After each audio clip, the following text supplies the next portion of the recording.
Good morning प्यारे बच्चों, मैं हूं आपके एजुकेटर पूर्णिमा और हम करेंगे आपकी हिंदी की वर्कशीट नंबर 4। क्या पढ़ रहे थे हम?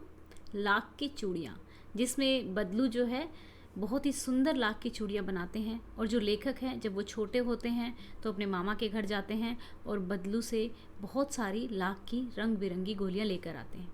लेकिन अब जो लेखक हैं वो बड़े हो चुके हैं तो उनको चूड़ियों में इंटरेस्ट रहा नहीं था। तो एक दिन जब वो बड़े हो जाते हैं तो अपने मामा के घर जाते हैं और उनकी जो मामा की बेटी होती है वो गिर जाती है और जो कांच की चूड़ी होती है वो उसके हाथ में चुभ जाती है।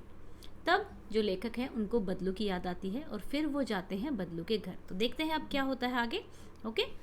नमस्ते बदलू काका, मैंने कहा। नमस्ते भैया।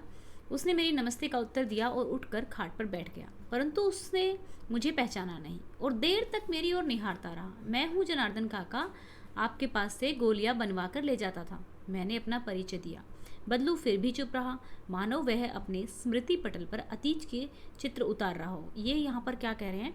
स्मृति पटल मतलब अपने दिमाग पे वो ये सोच रहा है कि ये कौन पर्सन है ना। तब एकदम बोल पड़ा, आओ आओ लल्ला बैठो, बहुत दिन बाद गाँव आए। हाँ, इधर आना नहीं हो सका काका, मैंने चारपाई पर बैठते हुए उत्तर दिया। कुछ देर फिर शांति रही। मैंने इधर उधर दृष्टि दौड़ाई, न तो मुझे उसकी मच्छिया ही नजर आई। अच्छा बच्चों, मुझे कमेंट करके बताओगे कि मच्छिया का क्या मतलब है, क्योंकि पिछली वर्कशीट्स में हमने समझ लिया था कि मच्छिया क्या होती है ना। और नहीं भट्टी, आजकल काम नहीं करते काका, मैंने पूछा। नहीं लल्ला, काम तो कई साल से बंद है। मेरी बनाई हुई चूड़ियाँ कोई पूछे तब तो। गांव में कांच का प्रचार हो गया है। और जो कुछ देर चुप रहा, फिर बोला, मशीनी युग है ना लल्ला, आजकल सब काम मशीन से होता है, खेत भी मशीन से जोते जाते हैं। और फिर जो सुंदरता कांच की चूड़ियों में होती है वो लाख में कहाँ संभव है। लेकिन कांच बड़ा खतरनाक होता है, बड़ी जल्दी टूट जाता है, मैंने कहा। नाजुक तो फिर होता ही है लल्ला। कहते कहते उसे खांसी आ गई और वह देर तक खांसता रहा। मुझे लगा उसे दमा है। अवस्था के साथ साथ उसका शरीर ढल चुका था, यानी कि वो बूढ़े हो चुके थे। उसके हाथों पर और माथे पर नसें उभर आई थी। जाने कैसे उसने मेरी शंका भांप ली और बोला, दमा नहीं है मुझे, फसली खांसी है। यही महीनों 2 महीने से आ रही है, 10-15 दिन में ठीक हो जाएगी। मैं चुप रहा। मुझे लगा उसके अंदर कोई बहुत बड़ी व्याथा छिपी है। मैं देर तक सोचता रहा कि इस मशीनी युग ने कितने हाथ काट लिए। हाथ काटने का मतलब है कि देखो, जो काम पहले लोग करते थे अब वो मशीनें कर रही हैं। तो पहले लोगों को रोज़गार मिल जाता था, उनका पैसा मिल जाता था। अब जो है वो मशीनें कर लेती हैं तो उनको रोज़गार नहीं मिल पाता है। ठीक है। कुछ देर फिर शांति रही तो मुझे अच्छी नहीं लगी। आम की फसल अब कैसी है काका? कुछ देर बाद मैंने बात का विषय बदलते हुए पूछा। अच्छी है लल्ला, बहुत अच्छी है, उसने लहक कर उत्तर दिया और अंदर अपनी बेटी को आवाज़ दी। अरे रज्जो, लल्ला के लिए आम तो ले आओ। फिर मेरी ओर मुखातिब होकर बोला, माफ़ करना लल्ला, तुम्हें आम खिलाना भूल गया। नहीं नहीं काका, आम तो इस साल बहुत खाए हैं। वाह वाह, बिना आम खिलाए कैसे जाने दूंगा तुमको। मैं चुप हो गया। मुझे वे दिन याद हो आए जब वह मेरे लिए मलाई बचा कर रखता था। गाय तो अच्छी है ना काका, मैंने पूछा। गाय कहाँ है लल्ला, 2 साल हुए बेच दी। कहाँ से खिलाता लल्ला। इतने में जो रज्जो है उसकी बेटी अंदर से एक डलिया में ढेर सारे आम ले आई। ये तो बहुत है काका, इतने कैसे खा पाऊंगा, मैंने कहा। वाह वाह, वह हंस पड़ा। शहरी ठहरे ना, मैं तुम्हारी उम्र का था तो चौगने आम एक बकत में खा जाता था। आप लोगों की बात और है, मैंने उत्तर दिया। अच्छा बेटी, लल्ला को 4-5 आम छाट कर दो, सिंदूरी वाले देना। देखो लल्ला कैसे हैं, इस साल यह पेड़ तैयार हुआ है। रज्जो ने 4-5 आम अंजुली मिलाकर मेरी ओर बढ़ा दिए। आम लेने के लिए मैंने हाथ बढ़ाया तो मेरी निगाह एक क्षण के लिए उसके हाथों पर टिक गई। गोरी गोरी कलाइयों पर लाख की चूड़ियाँ बहुत ही फब रही थी। फबना मतलब बहुत ही जच रही थी। बदलू ने मेरी दृष्टि देख ली और बोल पड़ा, यह आखिरी जोड़ा बनाया था जमींदार साहब की बेटी के विवाह पर। 10 आने पैसे मुझको दे रहे थे, मैंने जोड़ा नहीं दिया। कहा शहर से ले आओ।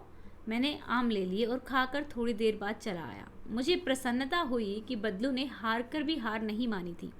उसका व्यक्तित्व कांच की चूड़ियों जैसा न था कि आसानी से टूट जाए। तो देखो होता क्या था कि जो बदलू का ये था कि जब भी विवाह होता था तो विवाह के जोड़े के पैसे वो मुंह मांगे मांगता था, है ना। तो ये उसका व्यक्तित्व शुरू से ही था, तो अभी भी उसका वही व्यक्तित्व बना रहा, तो इस चीज़ की प्रसन्नता होती है लेखक को। तो अभी हम करेंगे क्वेश्चन आंसर्स को, ठीक है।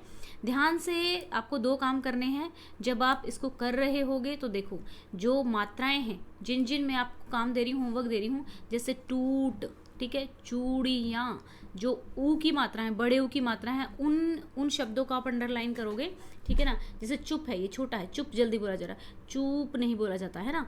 भूल बोला जाता है, भूल नहीं बोला जाता, ठीक है। जो बड़े ऊ की वाली मात्रा है वो सब जगह छाट के आप अपनी एक साइड में लिखोगे पूछा, ठीक है ना। यानी कि मैंने आपको बताया था कि जो बड़े ऊ की मात्रा होती है उसमें बोलने में समय लगता है, तो आप बोल के देखना। दूंगा, दूंगा नहीं होता ना, ठीक है। तुमको जल्दी बोला जा रहा, तुमको नहीं बोला जाता, ठीक है। तो जो बड़े ऊ की मात्रा के वर्ड्स हैं इसमें उनको अंडरलाइन करोगे, जैसे टूट, ठीक है। तो इससे आपको मात्राओं का क्या हो जाएगा, एक प्रैक्टिस हो जाएगी सिर्फ अंडरलाइन करने से ही। यानी कि आपको जब समझ में आ जाएगा, जैसे पूछा, बहुत सारे बड़े ऊ की मात्राएं आज आप इसमें से करोगे।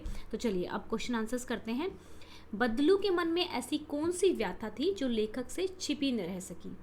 क्योंकि जो बदलू होता है वो ये सोचता है ना, जब वो खांसता है तो वो ये सोचता है कि इसको दमा है, तो फिर वो कहता है कि मुझे दमा नहीं है, पसली खांसी है, ठीक है। मशीनी युग से बदलू के जीवन में क्या बदलाव आया था, वो उसका रोजगार छिन गया था, है ना। अब मशीन के आने से हमारे जीवन में क्या बदलाव आए हैं। मशीन के आने से हमारे जीवन में आप कह सकते हैं कि हमारा जो जीवन है थोड़ा सा रफ्तार वाला हो गया है ना। और हम काम जल्दी कर पाते हैं। हानि क्या है, हम सारे काम मशीन से ही कर लेते हैं, तो हम एक्सरसाइज नहीं कर पाते हैं और बहुत सारी बीमारियां हमारे शरीर के अंदर आ जाती हैं, ठीक है। तो चलिए अब इसके क्वेश्चन आंसर्स करते हैं। एक सेकेंड खोल लेती हूँ मैं। चलिए भाई, यहाँ पे ओके, मेरे को लगता है ये अलग अलग क्वेश्चन है। 1 मिनट रुक जाओ भाई। ये प्रश्न नंबर 3 है आपका, ठीक है।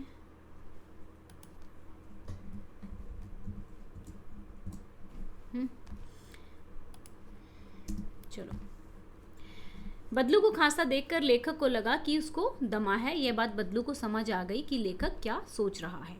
तो यहाँ पे ये लिखोगे मशीनी युग से बदलू के जीवन में क्या बदलाव आया था। मशीनी युग से, ठीक है, लिखेंगे मशीनी युग से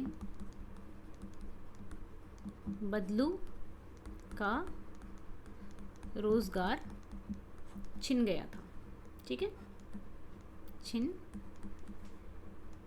गया था, ठीक है। अब चलते हैं नेक्स्ट पे। मशीनों के आने से हमारे जीवन में क्या बदलाव आया है। मशीनों से होने वाली 2 हानि और 2 लाभ लिखने हैं। तो पहले 2 हानि लिखते हैं, ठीक है। मशीनों की वजह से बहुत सारे लोगों को रोजगार नहीं मिल पाता, क्योंकि अब हम छोटे छोटे काम भी मशीन से करने लगे हैं। शरीर की कसरत कम हो पाती है और हमारे शरीर में बहुत सारे रोग लग जाते हैं। अब लाभ की बात करते हैं। मशीनों ने हमारे काम को आसान कर दिया है। मशीनों की वजह से हमारा बहुत सारा समय बच जाता है ना, काम जल्दी हो जाता है। तो अब चलते हैं नेक्स्ट पे। बदलू ने हार कर भी हार नहीं मानी, यह लेखक को कैसे पता लगता है, ठीक है। यहाँ पे लेखक कर लेना, कैसे पता लगता है, क्योंकि जब वो लास्ट में जो जमींदार होता है उसको विवाह में चूड़ा देने से मना कर देता है, तो उसको पता लगता है, ठीक है। जब बदलू ने कम दाम में चूड़ियों का जोड़ा जमींदार को देने से मना कर दिया, जैसे कि वह पहले किया करता था, क्योंकि शादी के जोड़े वह अपनी मर्जी के पैसे से ही दिया करता था। इस बात से लेखक को पता चला कि बदलू ने हार कर भी हार नहीं मानी थी, ठीक है। ठीक है बच्चों, तो ये हो गए हमारे चारों क्वेश्चन। आई होप सो आपको अच्छे से समझ में आ गया होगा। अगर कोई डाउट है तो कमेंट करके पूछ सकते हैं, और आप अच्छे से वर्कशीट को पढ़ते हुए करेंगे, ओके। तो चलिए, आप लोगों को क्या करना है, हम लाइव क्लास लेंगे। आपके जो रेशनल नंबर्स चल रहे हैं, ऐड करने वाले, अंश वाले, हर वाले, न्यूमरेटर, सेम न्यूमरेटर वाले, डिफरेंट न्यूमरेटर वाले, वो सब करेंगे, ठीक है। तो बच्चों, ये टेलीग्राम का लिंक है। कई बार आपको आपकी वर्कशीट्स के नोटिफिकेशन नहीं मिलते हैं, तो उसके लिए आप टेलीग्राम को फॉलो कर लीजिए। और जूम एजुकेशन लाइव पे हम लाइव क्लासेस लेंगे, तो उसको भी फॉलो करके रख लीजिए, सो दैट कि आपको आपकी वीडियो के नोटिफिकेशन मिल सके टाइम पे। ओके बच्चों, so thank you, have a nice day, may God bless you.